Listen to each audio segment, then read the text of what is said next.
Hello बच्चों, let's read the question. The question says, what advantage did the hand labor had over machines in Victorian Britain? हमें question में बताना है कि Victorian Britain में hand labour को ज़्यादा एडवांटेज क्यों दी जाती थी मशीन्स के कंपैरिजन में. So let's read about the answer.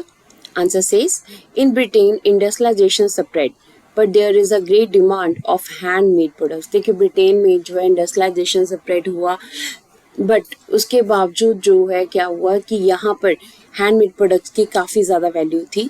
तो causes of the demand of hand labour, क्या कॉजेज थे उनके बारे में अभी हम डिस्कशन करते हैं. सबसे पहले तो demand of designed and specific goods. सबसे पहले क्या था, लोगों की डिमांड होती थी कि स्पेसिफिक टाइप के जो है डिज़ाइंस और गुड्स जो है वो उनको सप्लाई की जाए. In Europe, machines were oriented to produce uniforms clothes for the mass market. देखिए यूरोप में जितनी भी मिल सेक्टर था, जितनी मशीनें थी, उनके ऊपर जो सामान बनता था, यूनिफॉर्म क्लोथ्स, ठीक है, जो भी बनता था वो मास मार्केट, वो ज़्यादा स्केल के ऊपर बनता था.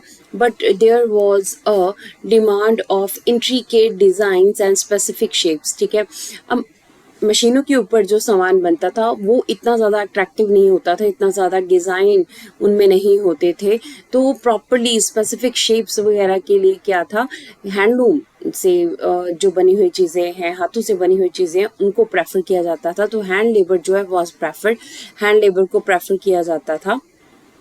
Upper class prefer the handmade products. ठीक है, अब अपर क्लास जो है वो हैंडमेड गुड्स को या थिंग्स को जो है प्रेफर करती थी.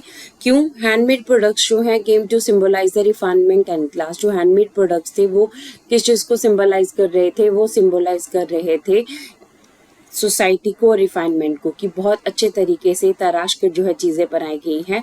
दे वर बेटर फिनिश. अब हाथों से बनी हुई चीज़ें जो है बहुत अच्छे तरीके से बनाई जाती थी, फिनिशिंग बड़ी अच्छी थी होती थी उनकी. Carefully design and individually produce. ठीक है, उनको डिज़ाइनिंग उनकी बहुत अच्छे तरीके से होती थी और हर इंडिविजुअल एक अलग चीज़ बनाता था, अपने अपने तरीके से उसमें डिज़ाइन डालता था. तो इंडिविजुअली जो है वो प्रोड्यूस होती थी, डिज़ाइंस बड़े ब्यूटीफुल होते थे जिससे लोग इनकी तरफ काफ़ी अट्रैक्ट होते थे. नेक्स्ट अगर हम देखें तो machine made goods were to export to the colonies. अब मशीन के ऊपर जितनी भी चीज़ें बनती थी वो सारी कहाँ जाती थी, वो कॉलोनीज में जाती थी. जैसे ब्रिटेन की कॉलोनी, हम इंडिया जो है वो कॉलोनी था, तो ब्रिटेन का जो भी क्लोथ बनता था, जो भी चीज़ें बनती थी, मास प्रोडक्शन होती थी इंडस्ट्री में, वो सारी चीज़ें जाती थी कॉलोनियल जो कंट्रीज है वहाँ पर. सो विक्टोरियन ब्रिटेन जो है they prefer the handmade goods. तो हैंडमेड गुड्स को प्रेफर किया जाता था क्योंकि ये रिफाइनमेंट और क्लास की बात करती थी और इनसे जो है ब्रिटेन के लोग अपने आप को काफ़ी सुपीरियर महसूस करते थे कि उनके पास काफ़ी स्पेसिफिक चीज़ें हैं जो आम लोगों के पास नहीं है. So this is the answer of the question. Hope so you understood the question as well as the answer. Thank you.